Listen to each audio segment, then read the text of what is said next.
Anak-anak juga banyak. 2 minggu ini mungkin ada yang meninggal masih umur 5 tahun. COVID-19. Iya.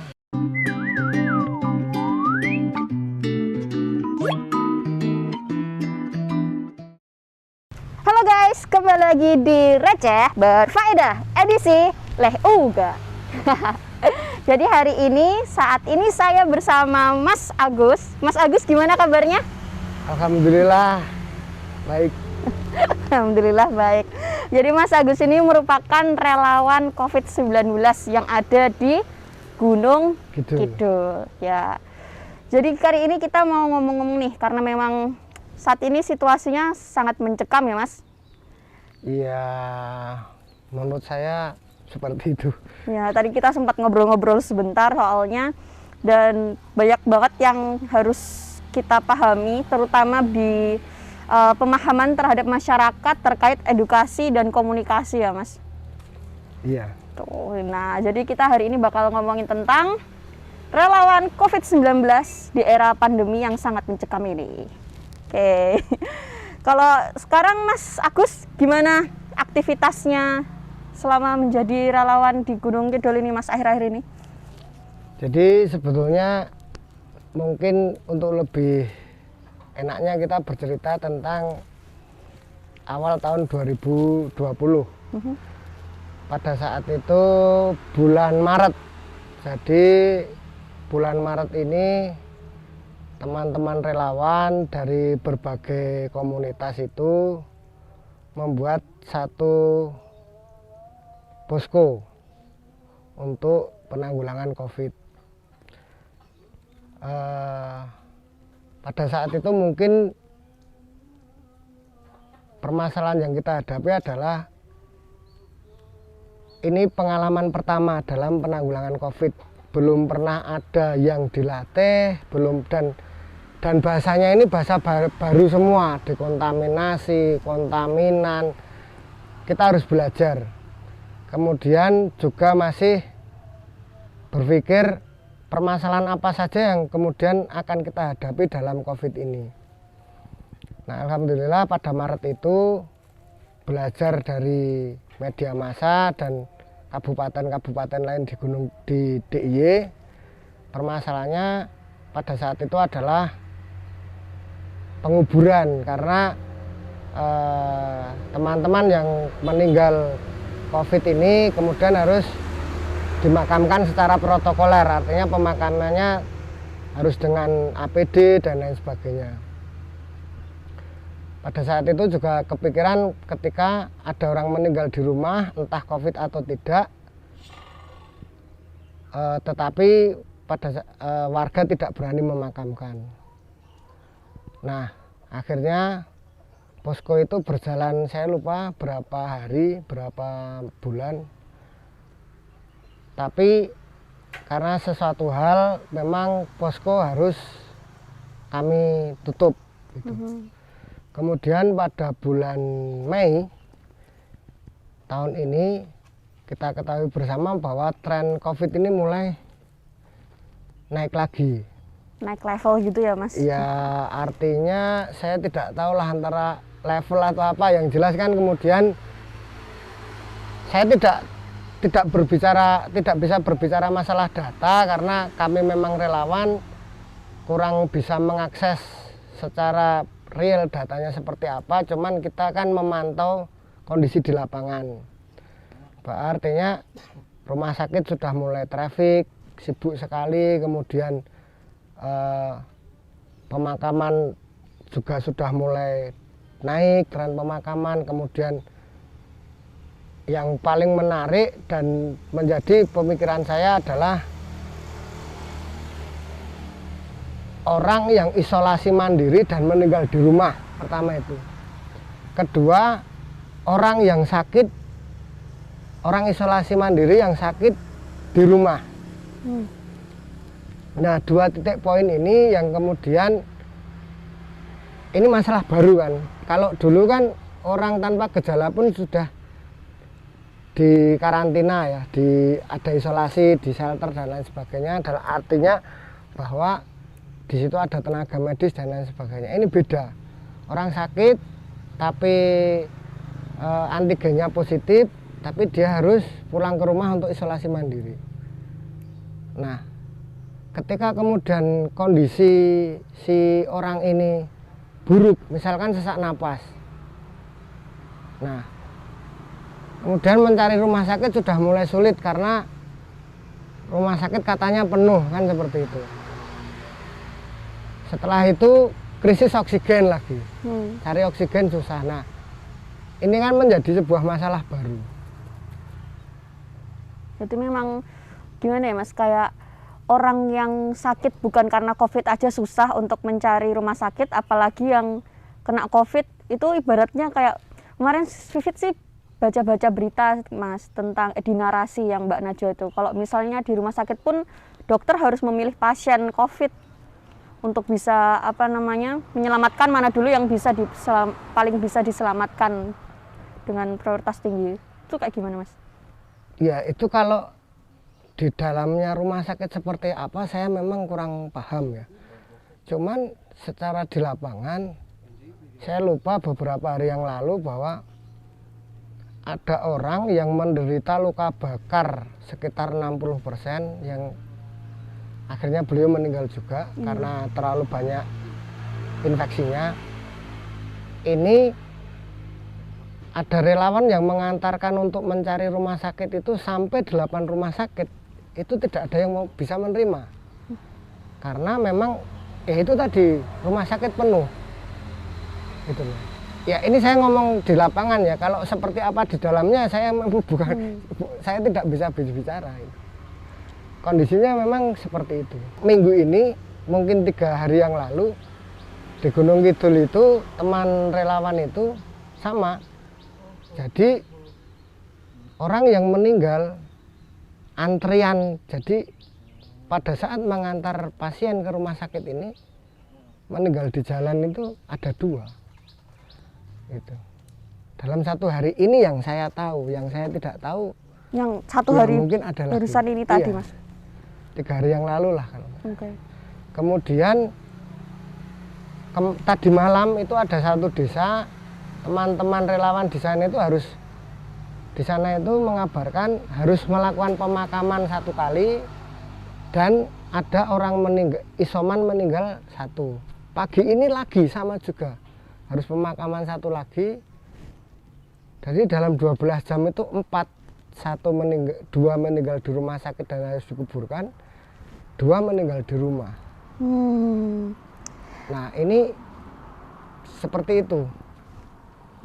Jadi kan kita udah ngomongin tentang, kalau kita ngobrol tentang pemakaman atau isoman yang meninggal tuh sebenarnya pasti banyak masyarakat yang takut untuk berhubungan atau kontak langsung, itu pasti ya Mas. Tapi dalam keterbatasan jumlah relawan nih, adakah penikut sertaan warga dalam upaya untuk membantu proses pemakaman jenazah gitu? Nah ini yang kemudian harus kita lakukan, bahwa melakukan edukasi-edukasi ke masyarakat tentang bagaimana menghadapi kondisi ini. Kalau memang saya ceritakan di awal Maret 2020 itu kita hanya berpikir tentang pengeruktian di rumah dengan pemakaman dengan protokol infeksius.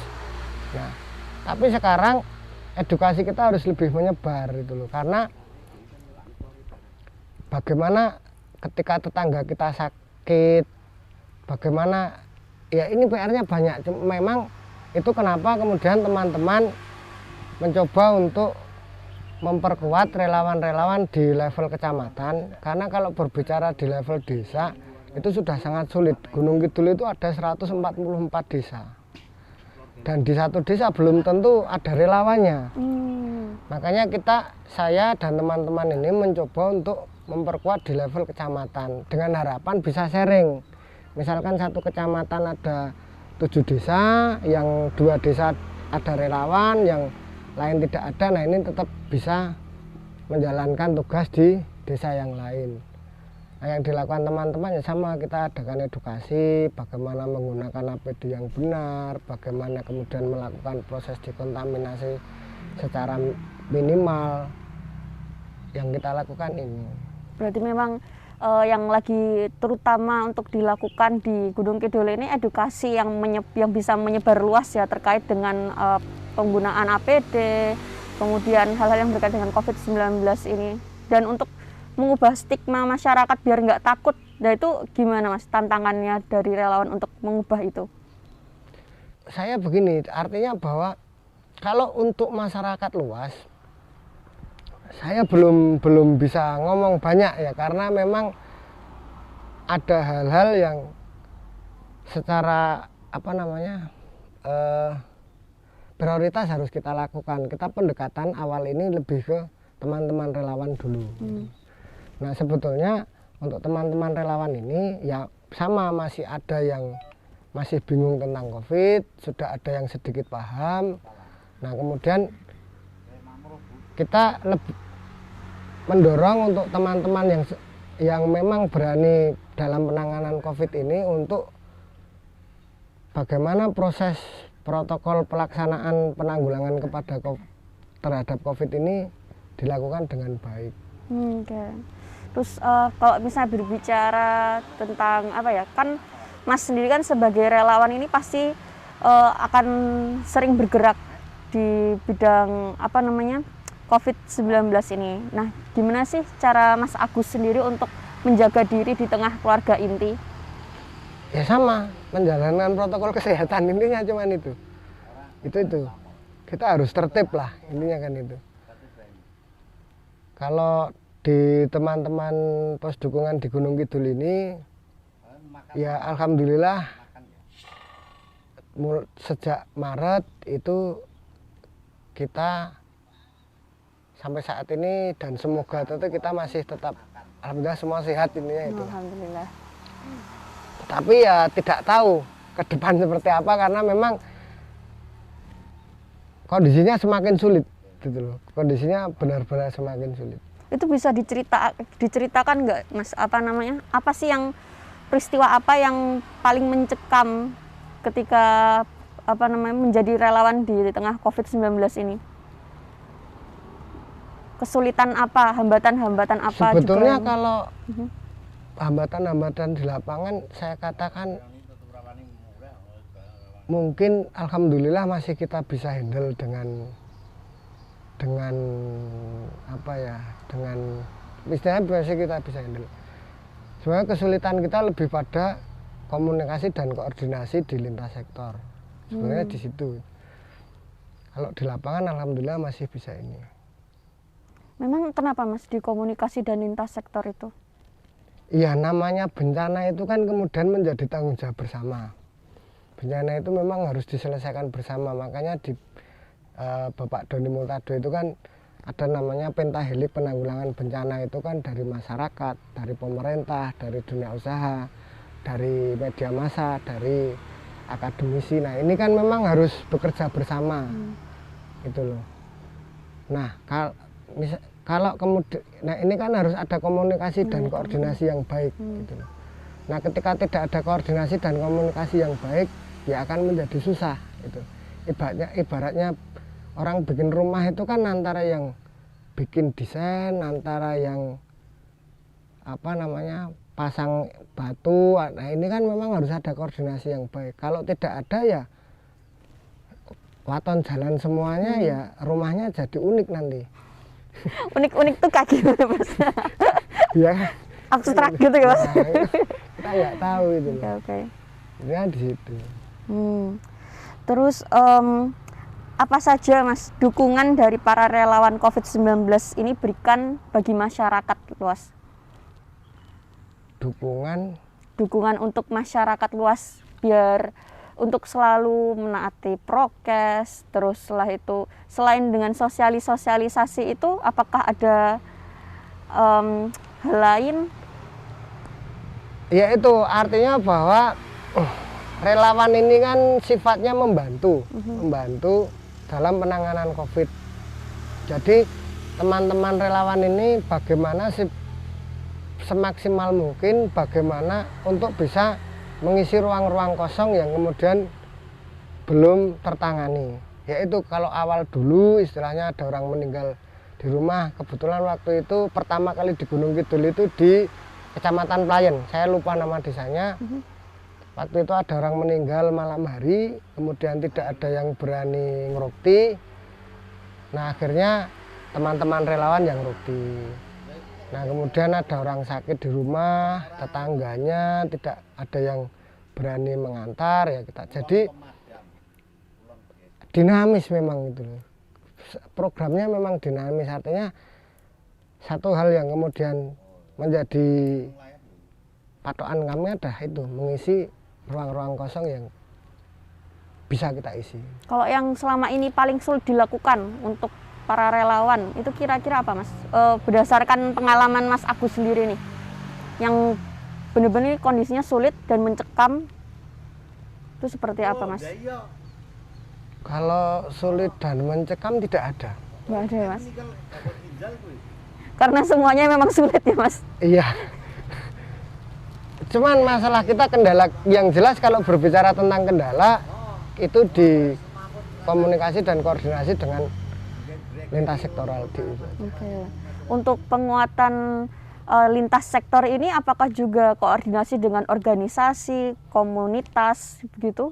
Untuk kalau di Gunung Kidul untuk organisasi dan komunitas alhamdulillah sudah terjalin bagus komunikasi antara cuman memang antara relawan dan pemerintah setempat, antara relawan dan rumah sakit ini yang masih susah. Artinya misalkan begini, kalau kemudian kita tahu ada data, oh rumah sakit ini masih tersedia bed, oh rumah sakit ini sudah penuh, itu kan relawan itu enak harus mengantar kemana gitu. Kemana. Ini yang kita maksud di situ. Kemudian rumah sakit misalkan Satgas Kabupaten, oh kami sudah pemakaman sekian kali, ini sudah mulai lelah, kemudian relawan bersiap-siap untuk melanjutkan pemakaman yang mungkin ada. Nah ini kan akan lebih mudah. Kalau koordinasi berjalan dengan baik ini lebih mudah. Cuman kan untuk saat ini memang belum bisa kita. Berarti memang relawan ini kalau misalnya mau udah ada pasien COVID, terus lalu mengantar ke rumah sakit A penuh, atau harus pindah ke rumah sakit lain lagi. Jadi memang itu yang susah ya Mas, untuk mencari rumah sakit yang punya data bed kosong dengan cepat untuk menghubungi gitu. Iya. Okay. Seperti itu. Kemudian ini Mas, kan mungkin ada beberapa atau masih banyak nih masyarakat yang menganggap COVID-19 itu hoax, konspirasi dan lain-lain. Itu tanggapannya gimana kalau Mas Agus?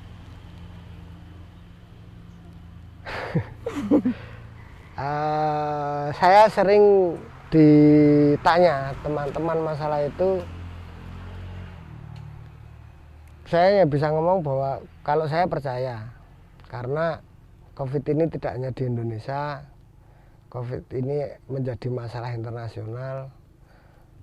Saya percaya bahwa artinya ketika ini konspirasi, masa ya orang satu dunia ini nggak ada yang maksudnya kan orang pinter itu banyak, pro kontra itu banyak. Kan pasti ada lah maksudnya. Tapi kan penguatan bahwa ini konspirasi itu kan tidak ada. Cuman kalau masalah memang terjadi permasalahan-permasalahan di lapangan yang kemudian menyebabkan masyarakat itu menjadi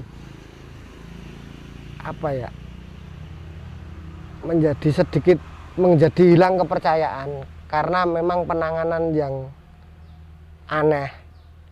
Nah ini kan sudah di hal yang berbeda maksudnya. Jadi ya itulah, karena memang ini menjadi pengalaman pertama bagi teman-teman. Dulunya kan belum pernah ada pandemi. Nah artinya kemudian mungkin kebijakan, kemungkinan ini kan menjadi berubah-ubah itu karena memang ya ini karena masih dalam tahap belajar ya, masih menjajaki adaptasi juga. Itu kan seperti itu. Kalau misalkan bencana yang lain, saya berbicara di bencana gempa, oh dulu pernah ada gempa, penanganannya seperti ini dijadikan evaluasi, kemudian dijadikan SOP, kemudian apalah tsunami. Nah kan seperti itu. Tapi kemudian ini pandemi lah, saya kira bahwa teman-teman ini juga masih sangat sedikit sekali kan yang pandemi itu apa, penanganannya seperti apa kan. Nah, makanya kemudian dibikin SOP seperti ini, besok berubah seperti ini, kebijakan juga sekarang seperti ini, besok seperti ini. Ya, saya pikir seperti itu. Terus Mas, kalau untuk akhir-akhir ini biasanya kan yang sangat rentan untuk terpapar COVID-19 itu kan orang tua, lansia gitu. Kalau untuk sekarang ini yang paling sering dibawa relawan COVID ke rumah sakit dengan gejala berat itu apakah masih sama lansia atau ada juga anak muda bahkan anak-anak gitu Mas? Anak-anak juga banyak. Anak-anak juga banyak. 2 minggu ini mungkin ada yang meninggal masih umur 5 tahun. COVID-19? Iya, terus remaja juga banyak. Berarti memang tidak melulu lansia saja yang bisa terpapar dan punya gejala berat, tapi juga anak muda bahkan. Anak muda juga banyak. Hanya mungkin kan kalau di angka kematian lebih banyak yang tua karena memang apa ya secara tingkat imunitas mereka ini. Tapi kalau yang terpapar mulai dari anak-anak sampai orang tua banyak sama sih. Untuk kalau misalnya yang meninggal Mas, apakah ada juga dari anak-anak? Ya tadi saya ngomong 2 minggu ini kalau nggak salah ada yang 5 tahun. Meninggal itu Mas? Iya, yang muda juga banyak, 31 tahun, 38 tahun juga banyak. Oke, berarti memang ini sangat riskan teman-teman, sobat receh sekalian. Jadi memang harus benar-benar jaga diri, harus protokol kesehatan, jangan sampai terpengaruh dengan konspirasi dan berita-berita hoax. Nah, terus kalau relawan sendiri, kalau orang-orang yang tertarik dengan konspirasi itu sekarang bisa saja dilihat di rumah sakit. Jadi mungkin datang ke rumah sakit, kondisinya seperti apa, gitu. Kemudian apa ya? Ya kita lihat lingkungan sekitar kita sendiri lah, istilahnya kan. Bingung gitu, ada yang ibunya mati malam ini, besok terus anaknya itu ada. Jadi dipahami kondisi lapangan saja. Kalau yang masalah konspirasi itu keluar dari rumah dan cobalah lihat kondisi di lapangan. Cuman itu. Nek sing isih bleleng kuwi piye Mas? Ya itu saya kurang tahu lah saya. Terus terang saya nggak berpikir sampai di situ, artinya bahwa ya kayak gini lah wes, entahlah Mbak. Ya, paham. Karena yang menjadi fokus utama sekarang itu untuk penyebaran edukasi, komunikasi yang baik, terus jangan lupa untuk jaga diri, prokes itu tadi ya Mas. Terus terakhir nih Mas Agus, pesan apa yang bisa diberikan untuk para relawan COVID-19 pada masyarakat? Pesan apa ya? Yang jelas seperti ini, bahwa artinya mari menjaga diri kita dan orang-orang di sekitar yang kita sayangi dengan tetap melakukan protokol kesehatan. Bahwa sepengetahuan saya memang begini, bahwa COVID ini apabila orang yang terpapar itu punya imunitas yang baik dan tidak punya komorbid, memang mungkin bahasanya menjadi tidak bergejala. Tetapi kemudian ketika orang yang tidak bergejala ini bertemu dengan orang-orang yang dia sayangi, kebetulan orang itu memiliki komorbid atau imunitasnya rendah, nah ini yang menjadi sangat rawan. Nah, kalau inilah konteksnya, bahwa cobalah lihat ke lapangan, cobalah lihat ke rumah sakit, mungkin punya teman di rumah sakit, silahkan ditanyakan kondisinya seperti apa. Ya inilah istilahnya, mungkin bisa membuat kita sedikit lebih bijaksana bagaimana menanggapi masalah. Ya, setuju banget sih sama Mas Agus, kita bisa lihat sendiri ya, wes update ya Mas. Oke. Untuk teman-teman atau sobat receh sekalian,